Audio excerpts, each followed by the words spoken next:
You're watching Action News Now. Storm Tracker weather. Coverage you can count on. There's a nice view of Lake Oroville. You see the boats out there on the blue water. Another telltale sign that things have changed there, as Chief Meteorologist Jason Stiff joins us, is we don't see that brown strip around there indicating the lower water level. No, it's about as high as it's going to get. I literally just checked less than 30 seconds ago. Lake Oroville doing so well right now. 0.95 feet, less than 1 foot from being at full pool. And Shasta Lake doing pretty well too, 4.97 feet from being at full pool, which is not quite as high as it was, but it's only down about a foot or two, but less than 5 feet from the top. We will take that. Now this morning, we had a very warm morning around much of the valley with that light breeze coming out of the north. We only dropped down to 70 degrees in Redding and in Red Bluff, had a mild low of 66 in Chico, and we only dropped down to 65 in Oroville, but the higher elevations significantly cooler, 30s and 40s without that breeze. And this afternoon, after that milder start, it was a hot day. 97 degrees in Redding, 5 degrees warmer than average. Same thing in Red Bluff. It was 93 in Chico,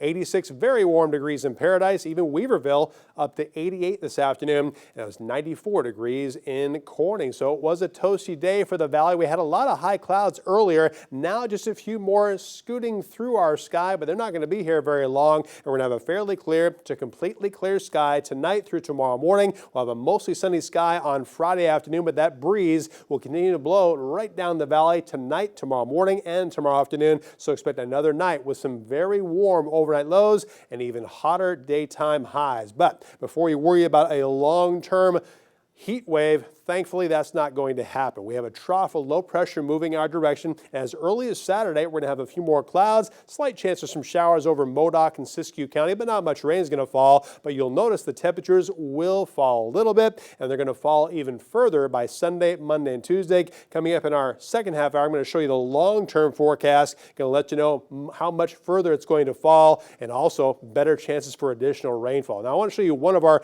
2 7-day forecast models as far as our rainfall totals are concerned. This one, not too enthusiastic about our chances for rain, not giving anybody around the valley any rain at all, and only small amounts for the higher elevations. But in the second half hour, I'm also going to show you our other model. Has a little bit different idea of what's going to be happening, especially by Sunday and Monday. Don't forget, Sunday is Father's Day too, and we will have definitely different weather by then. As far as that wind, we're not done with that. We're still going to have that breeze blowing right down through the valley with some gusts between 20 and 30 miles an hour through the overnight hours and through most of the daylight hours on Friday. So it's going to maintain the mixing the atmosphere when the sun is down. And we're going to have plenty of compressed warming as the sun rises. So plenty of warmth going forward. And then we're going to have less wind on Saturday until a trough of low pressure starts to push on shore. And that is going to give us a better chance for cooler weather. Also a chance for a little bit of wet weather too. And definitely we're not going to have to use nearly as much air conditioning. But as far as that air conditioning forecast for tomorrow, you won't need it in the morning, but you'll need it by the late afternoon. As you can see, it's going to get a lot hotter by 4, 5, 6, and 7 p.m. And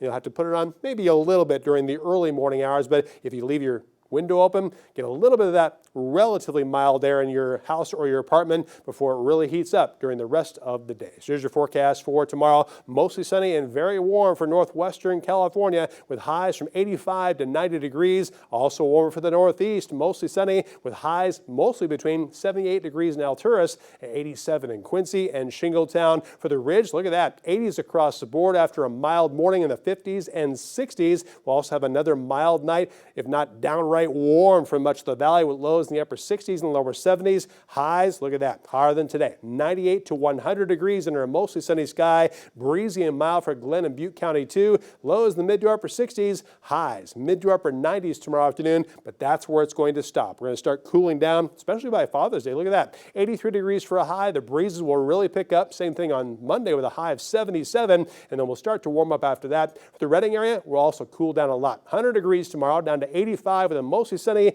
and breezy day on Father's Day. Look at that, 78 degrees with a slight chance for showers next Monday, but we'll also start summer next Wednesday with a high of 87. Thanks, Jason. You can